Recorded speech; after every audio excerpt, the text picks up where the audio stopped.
Salam, salam kasih damai dan sejahtera, Tuhan memberkati, menyertai dan melindungi. Salpe. Mari kita mulai bimbingan dan penyuluhan kita dengan berdoa dalam nama Bapa dan Putra dan Roh Kudus. Amin. Allah Tritunggal yang Maha Kudus, kami bersyukur di hadapan-Mu atas karya agung-Mu, kami dipertemukan dalam jalur online ini. Semoga apa yang akan kami dengar, akan apa yang kami pahami, dan apa yang akan kami bahas ini menjadi suatu tanda kemuliaan daripada-Mu. Sebab Engkaulah Tuhan dan Juru Selamat kami, yang hidup dan beraja, kini dan sepanjang segala masa. Amin. Dalam nama Bapa dan Putra dan Roh Kudus. Amin. Saudara-saudari yang terkasih, para pengurus KMK, para aktivis KMK yang terkasih, dalam beberapa waktu yang lalu, karya bimbingan dan penyuluhan kita terhenti karena liburan, dan kali ini kita akan mulai masuk dalam materi yang disebut dengan evangelisasi kelompok kecil. Saudara-saudari yang terkasih, alasan-alasan untuk mengembangkan kelompok kecil evangelisasi. Yang pertama, Allah menghendaki agar setiap orang di muka bumi menjadi murid. Injil Matius bab 28 ayat 19. Alasan mengapa kita harus mengingat kebenaran di atas ialah karena mudah sekali kita menjadi puas.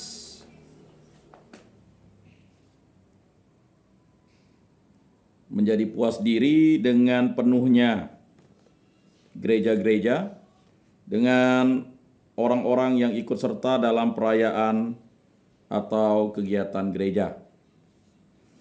Padahal masih banyak orang yang belum menjadi murid Kristus. Sama seperti anggota KMK, mungkin kita harus data, terutama mahasiswa Katolik yang ber-KTP Katolik, yang mengaku Katolik, apakah sudah menjadi murid Kristus dengan dibaptis dalam gereja Katolik? Nah, itu harus didata. Ingatlah bahwa sasaran pelayanan Kristus bukan hanya agar gereja berkembang, tetapi menurut Kristus, sasaran utamanya adalah meraih dunia, agar segala bangsa menjadi muridnya. Kita bisa baca dalam Injil Matius bab 28 ayat 19 sampai 20. Maka itu yang saya sampaikan kepada para pengurus KMK. Ya. Jadi yang paling utama adalah Injil Matius bab 28 ayat 19 sampai 20. Mengapa KMK UPB itu hadir di kampus Universitas Pancabakti Pontianak? Tujuannya adalah meraih dunia agar segala bangsa menjadi muridnya atau murid Kristus. Penginjilan atau evangelisasi paling baik dilakukan melalui hubungan orang-orang Kristen harus mewartakan Injil menurut kedudukan dan situasinya. Untuk itu, mulailah dengan menjalin hubungan dengan orang-orang yang ada di sekitar kita yang sangat membutuhkan kasih Kristus. Tempat terbaik untuk melayani ialah tempat di mana kita berada atau Anda berada.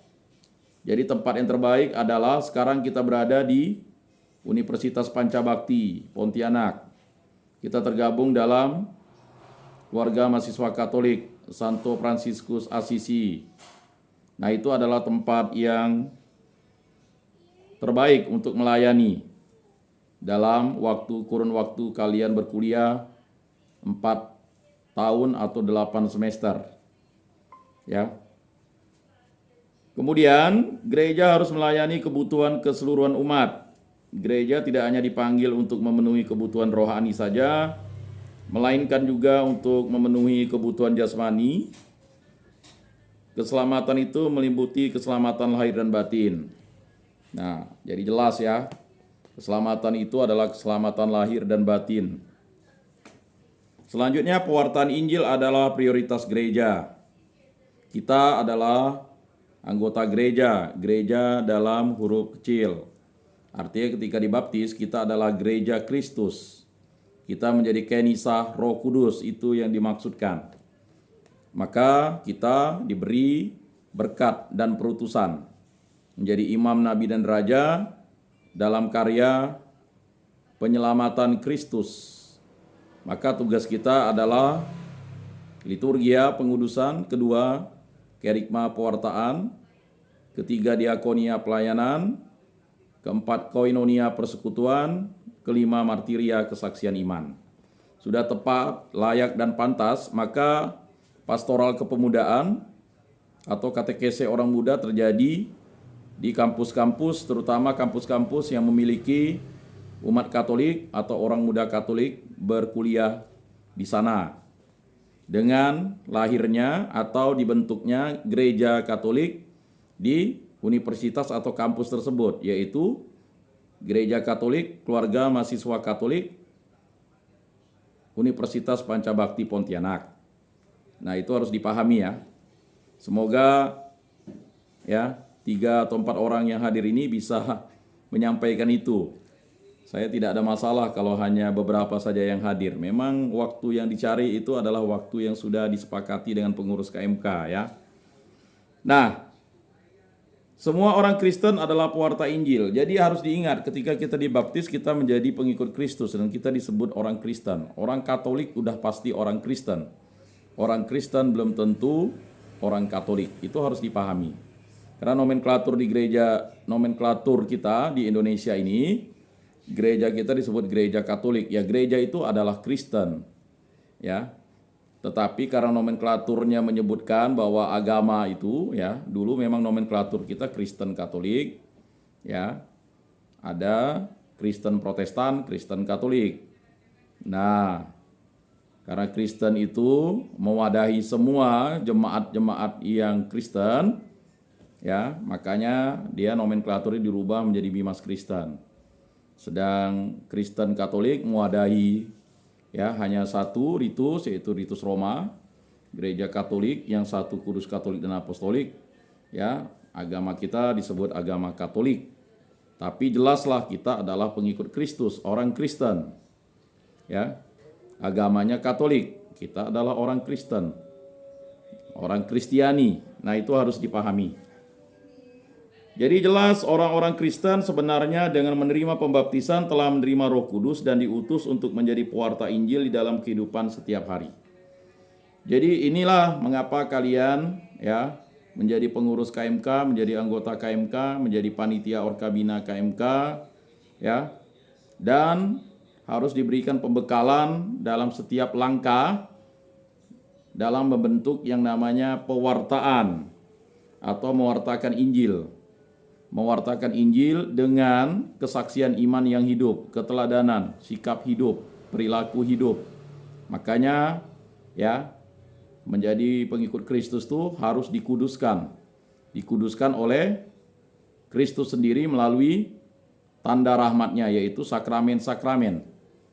Maka kita harus menerima sakramen baptis. Adalah sakramen yang paling awal diterima untuk mendapat karunia atau rahmat atau tanda ilahi yang diberikan oleh Kristus. Karena semua orang yang dibaptis dosanya dihapuskan oleh Kristus dan melalui Kristus. Nah, itu harus dipahami. Gereja harus bertemu dalam kelompok kecil dan besar. Nah, gereja itu harus ketemu dalam kelompok kecil dan besar. Kata kecil dan besar itu menunjukkan wilayah bisa, menunjukkan jumlah bisa, menunjukkan terpencilnya kita atau minoritasnya kita bisa juga ya. Atau ya di tempat kita itu kuliah ya. Karena skopnya hanya orang yang bisa berkuliah di Universitas Pancabakti adalah yang telah diterima dan berkuliah dan ya belum dinyatakan lulus ya, masih berkuliah dengan masa studi ya 4 semester paling lama 7 tahun. Nah ya 4 tahun dan paling lama 7 tahun. Mungkin akan dirubah lagi 4 tahun dan paling lama 5 tahun. Ya, berarti 8 semester normal idealnya ya. Tetapi karena cuti dan segalanya ya masa studinya diperpendek. Ya, atau masa studinya makin lama. Nah, itu harus dipahami. Makanya sangat penting ya, kelompok kecil dan besar. Kitab suci menunjukkan bahwa umat beriman berhimpun baik dalam kelompok besar maupun dalam kelompok kecil dari rumah ke rumah. Nah, ini harus dipahami bahwa kita sebagai pengikut Kristus dalam gereja Katolik, kelompok besar kita mungkin di paroki, ya, mungkin juga di stasi, dan mungkin juga di KMK juga karena jumlahnya mungkin ya besar. Nah, ada kelompok-kelompok kecilnya. Nah, itulah ya biasa menjadi suatu tanda. Sesungguhnya semakin penuh sesak suatu pertandingan sepak bola atau misa, ini maksudnya dianalogikan ya, semakin menggairahkan umat hadir. Namun di samping itu orang juga ingin menjadi bagian dalam kelompok kecil. Mereka ingin menjadi lebih daripada sekedar satu nomor atau jumlah. Mereka menginginkan hubungan dan persahabatan yang lebih mendalam, dan ini hanya mungkin terjadi dalam kelompok kecil. Mengapa diberikan materi ini harus dipahami, karena kalian akan membentuk yang namanya kelompok kecil, ya. Nah, ya. Selanjutnya, kita masuk ke pengertian kelompok kecil evangelisasi.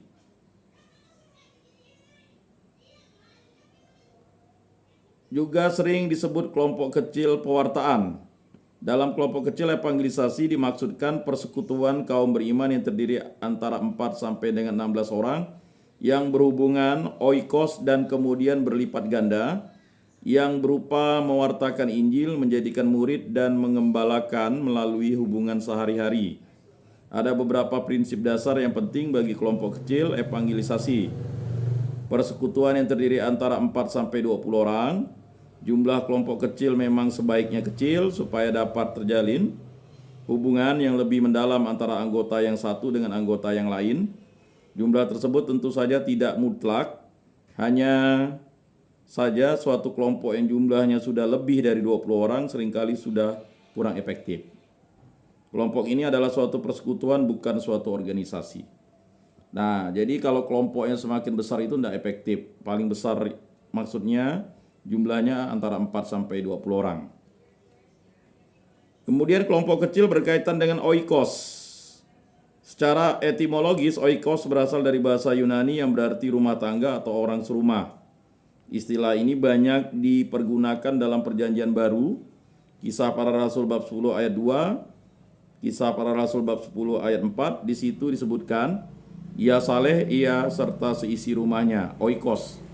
Takut akan Allah, Kisah Para Rasul bab 10 ayat 2. Malaikat Allah memberitahu Cornelius untuk memanggil Petrus dan bahwa dia akan memberimu pesan yang akan menyelamatkan kamu dan seluruh rumah tanggamu, oikos. Kisah Para Rasul bab 10 ayat 4. Maka oikos adalah kelompok orang yang berhubungan dengan teratur. Oikos adalah berarti orang-orang yang secara teratur berhubungan dengan Anda. Oikos atau kerabat adalah orang yang setiap saat kita jumpai. Anda dapat memiliki oikos dalam keluarga, tetangga atau masyarakat, sekolah, kampus, teman rekreasi, teman sekerja, dan sebagainya. Yang jelas oikos adalah orang-orang yang selalu secara teratur dan bukan hanya kebetulan selalu kita jumpai. Dengan demikian oikos adalah kenalan dengan mana yang orang biasa bertemu, bergaul, dan berjumpa. Siapakah yang menjadi oikos kita? Satu, dalam keluarga. Misalnya ada asisten rumah tangga, keponakan, atau saudara. Yang kedua, sekolah. Ya, teman sekolah, teman sekampus, guru, karyawan. Yang ketiga, tempat kerja, teman sekerja. Yang keempat, masyarakat, PKK, posyandu, rukun tetangga, rukun warga. Kemudian kerabat rekreasi, kerabat yang memiliki minat yang sama, kerabat yang memiliki hobi yang sama, dan sebagainya. Jadi kelompok kecil dapat berdiri atau terdiri dari orang-orang berbagai usia yang tinggal di daerah yang sama.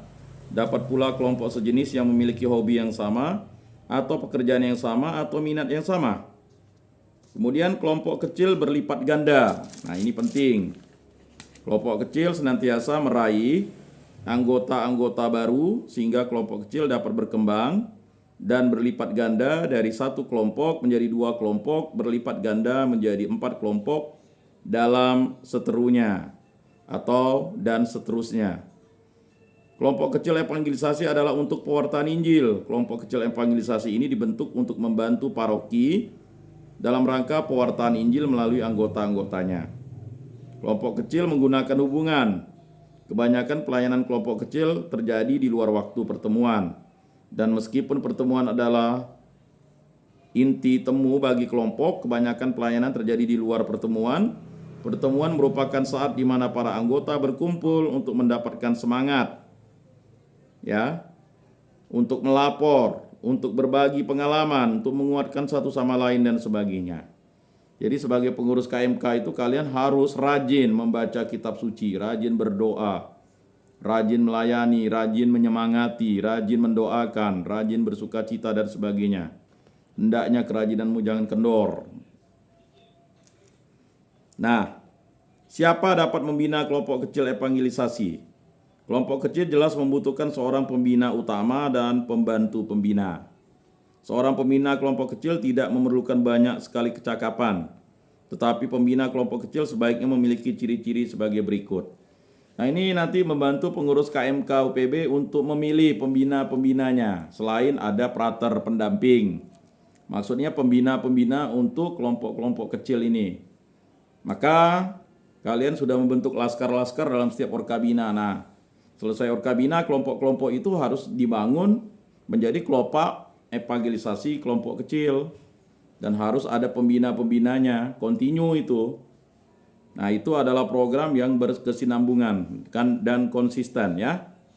Jadi tolong nanti pengurus KMK, anggota KMK itu merancang itu. Setelah habis orkabina, jangan hanya selesai saja buat laskar-laskarnya, dibuat kelompok-kelompoknya.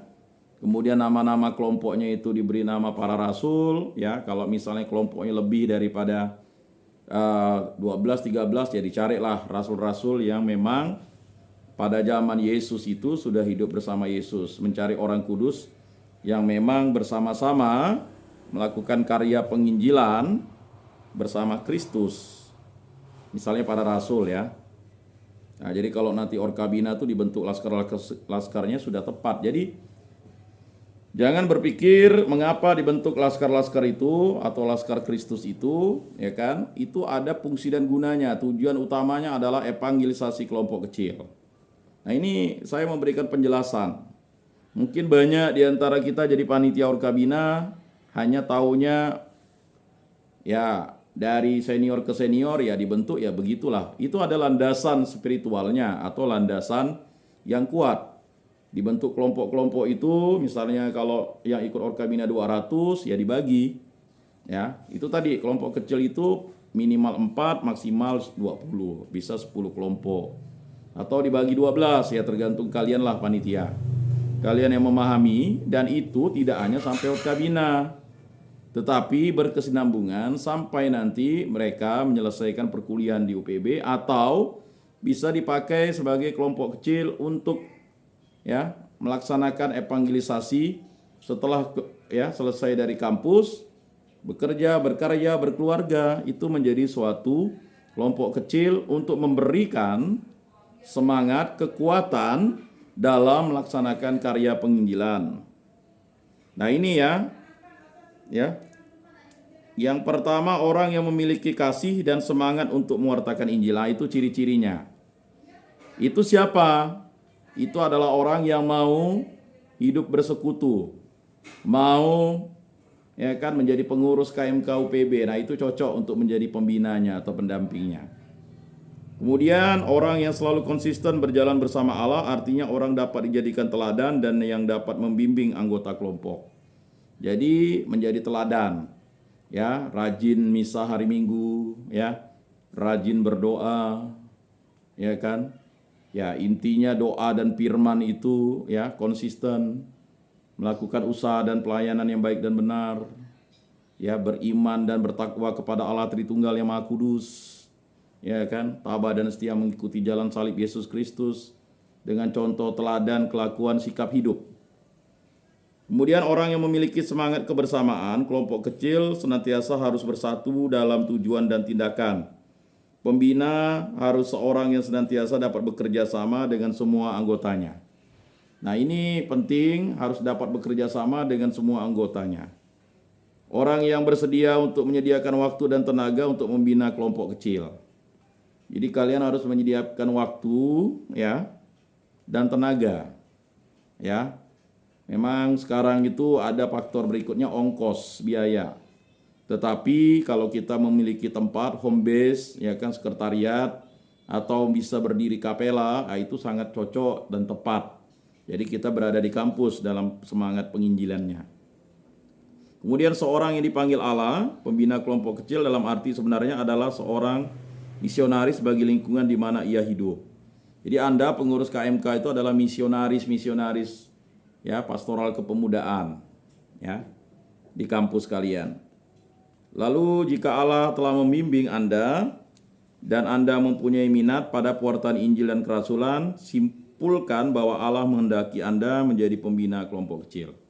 Jadi saya yakin dan percaya maka Anda menjadi pengurus KMK itu dilantik dan diberkati.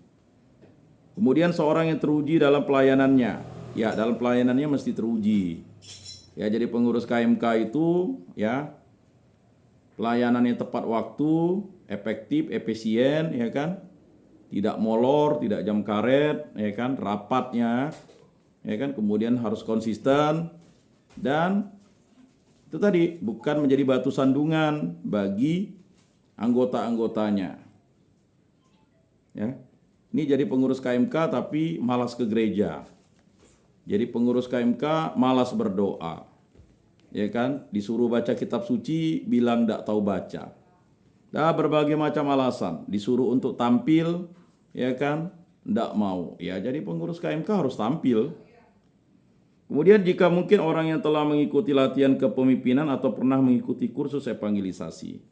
Mengapa penting latihan kepemimpinan itu? Nah, makanya di KMK UPB itu dulu saya sarankan dengan seniornya itu, buatlah latihan kepemimpinan atau kursus evangelisasi.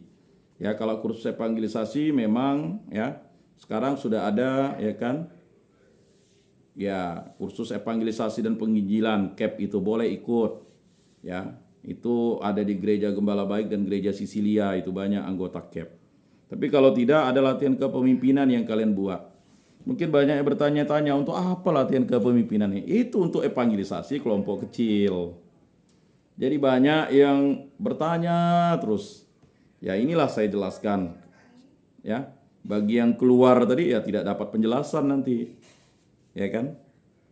Nah, selanjutnya ya, seorang yang mau bertanggung jawab kepada pembina kelompok kecil dan dipercayakan tanggung jawab.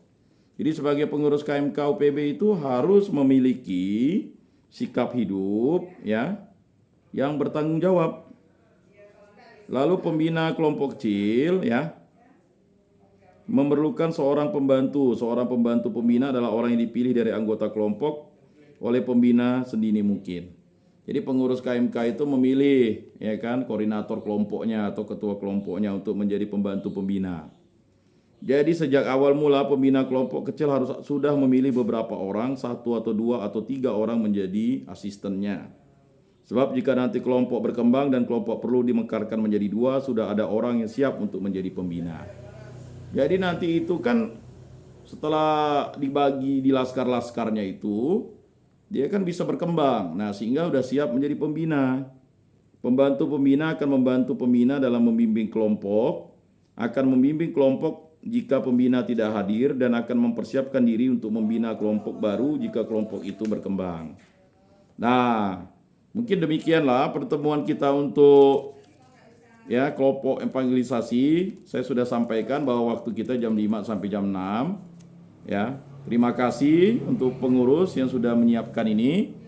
Ya, tidak apa, beberapa orang sudah hadir, di mana 2-3 orang berkumpul dalam namaku, di situ aku hadir. Mari kita tutup dalam doa. Dalam nama Bapa dan Putra dan Roh Kudus. Amin. Maria diberi kabar oleh malaikat Tuhan, maka ia mengandung dari Roh Kudus. Salam Maria, penuh rahmat Tuhan sertamu, terpujilah engkau di antara wanita, dan terpujilah buah tubuhmu Yesus. Santa Maria Bunda Allah, doakanlah kami yang berdosa ini, sekarang dan waktu kami mati. Amin. Aku ini hamba Tuhan, terjadilah padaku menurut perkataanmu. Salam Maria, penuh rahmat Tuhan sertamu, terpujilah engkau di antara wanita dan terpujilah buah tubuhmu Yesus. Santa Maria, Bunda Allah, doakanlah kami yang berdosa ini sekarang dan waktu kami mati. Amin. Sabda sudah menjadi daging dan tinggal di antara kita. Salam Maria, penuh rahmat Tuhan sertamu, terpujilah engkau di antara wanita dan terpujilah buah tubuhmu Yesus. Santa Maria, Bunda Allah, doakanlah kami yang berdosa ini sekarang dan waktu kami mati. Amin. Doakanlah kami ya Santa Bunda Allah, supaya pantaslah kami menikmati janji Kristus. Marilah berdoa, ya Tuhan, karena kabar malaikat kami mengetahui bahwa Yesus Kristus putramu menjadi manusia. Kami mohon curahkanlah rahmat-Mu ke dalam hati kami, supaya berkat sengsara dan salibnya, kami dibawa kepada kebangkitan yang mulia oleh Kristus Tuhan kami. Amin. Dalam nama Bapa dan Putra dan Roh Kudus. Amin. Salam, salam kasih, damai dan sejahtera. Tuhan memberkati, menyertai dan melindungi. Salpe. Sampai berjumpa Jumat depan. Baik, Pak. Yo, Terima kasih. sama-sama.